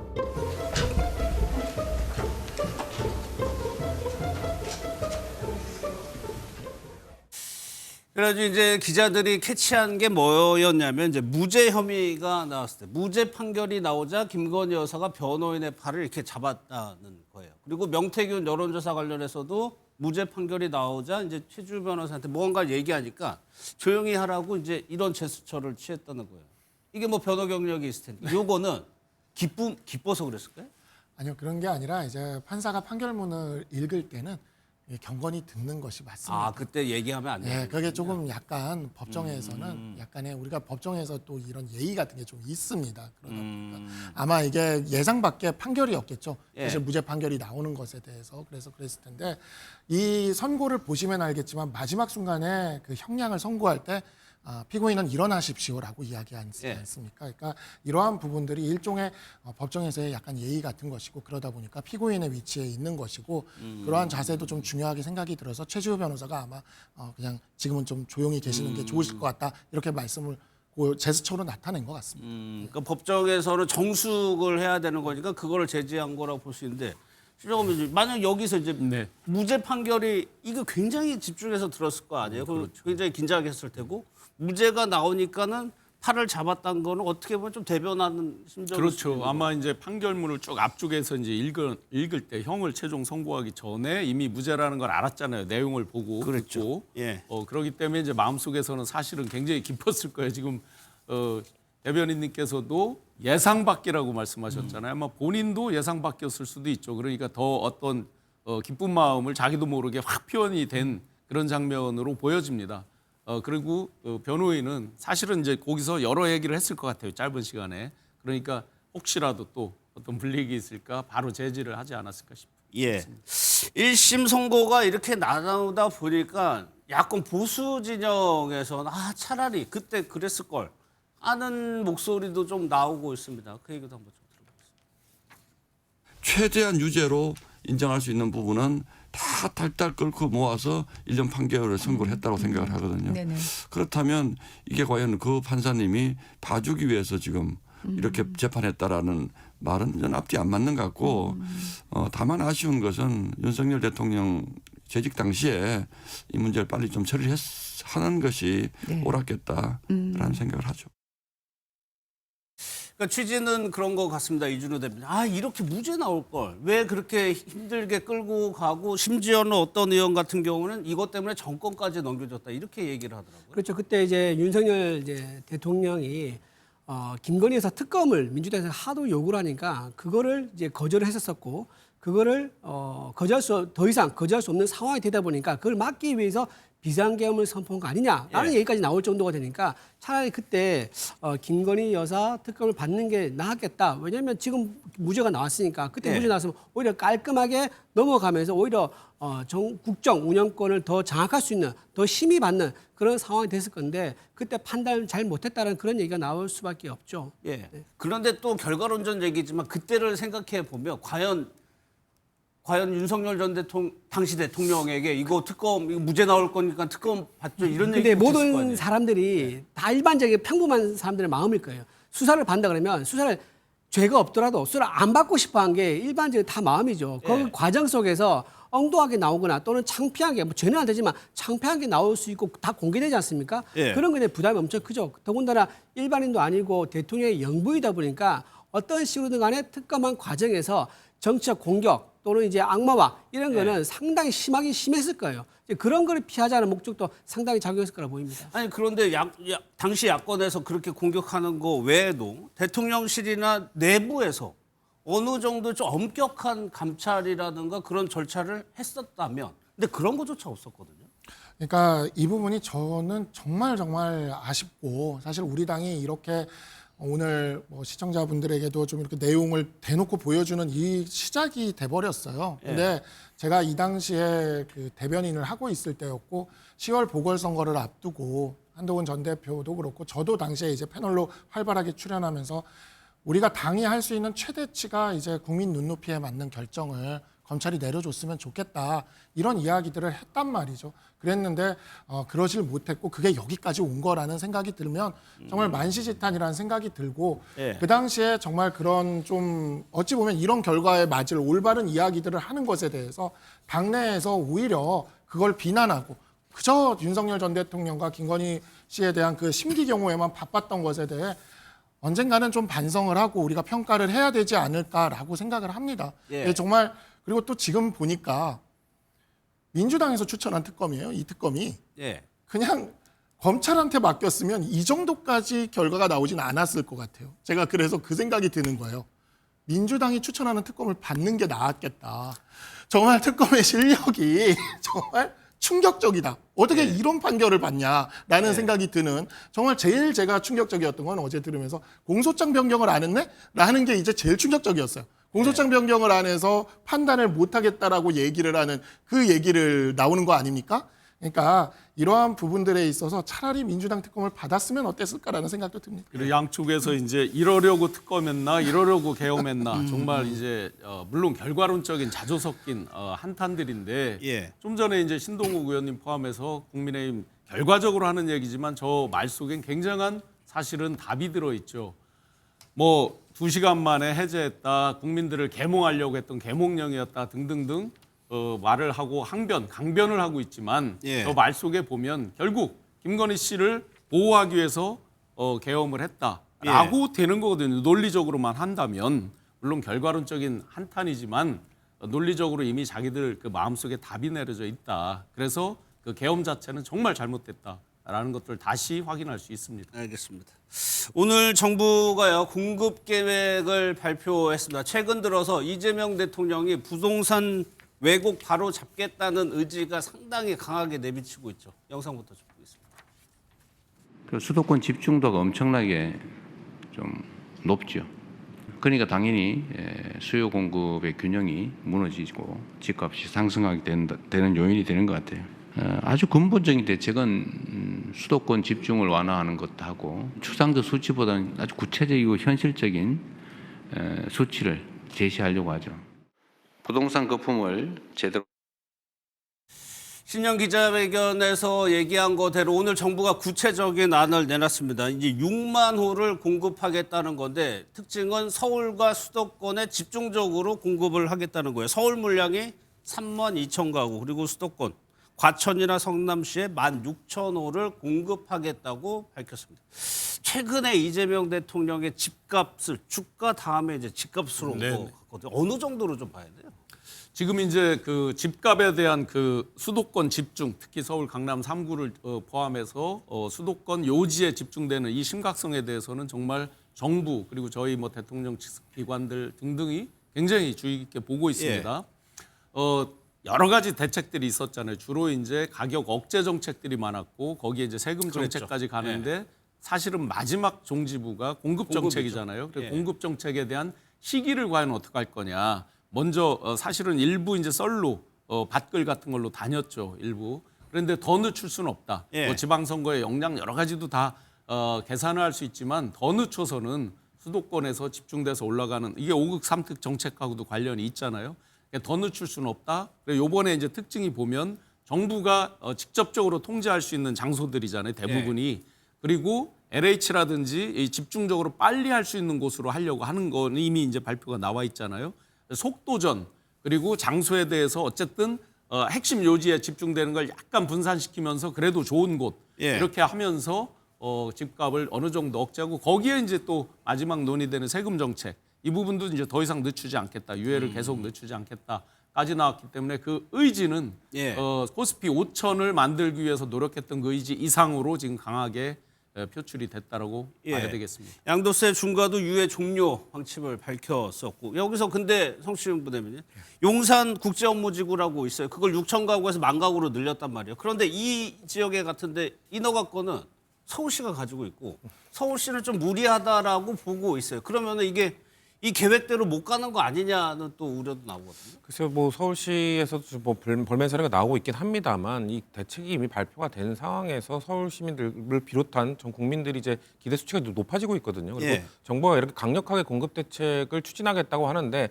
서울시가 뭐 절차를 문제를 얘기하면서 우리는 이거 반대하겠다고 얘기도 어려울 겁니다. 그리고 지금 사실 서울시도 뭐 곧 아까 우리가 전반부에 한참 다뤘던 이 지방선거가 곧 있는 상황에서 지금 국민들 이 서울 시민들의 여론을 의식할 수밖에 없거든요.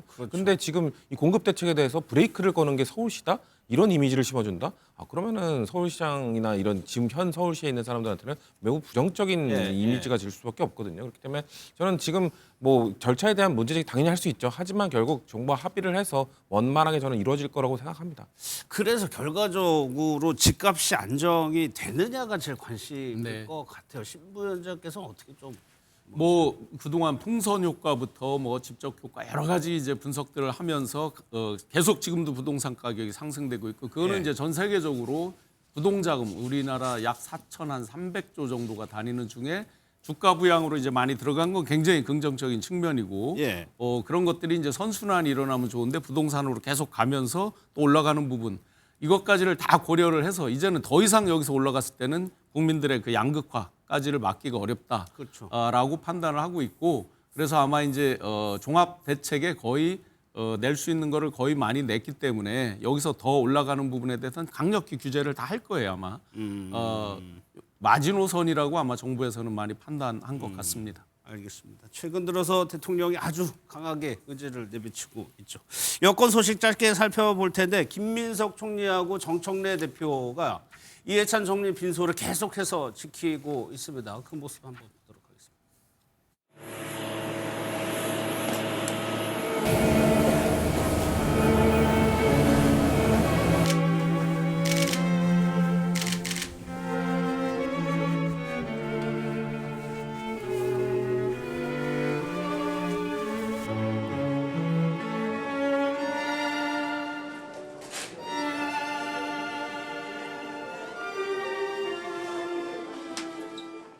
어제 같은 경우에는 무려 12시간을 빈소를 지켰다고 하는데 성추행 부대 이제 정치권에서 그런 얘기를 두 분을 이제 보면서 보이지 않는 무언가의 경쟁이 느껴진다 이런 얘기들 하거든요. 근데 이해찬 전 총리는 우리 당의 거의 정신적 지주 같은 분이셨기 때문에 저 두 분이 저기에 서 계신 건 저희가 느낄 때는 당연한 겁니다. 그렇기 때문에 저 두 분도 알았을 겁니다. 저 두 분이 저렇게 나란히 서서 상당히 오랜 기간 같이 서 계시면 언론에서는 이걸 어떻게 해석하겠지. 근데 지금 언론의 해석을 따질 상황이 아니거든요.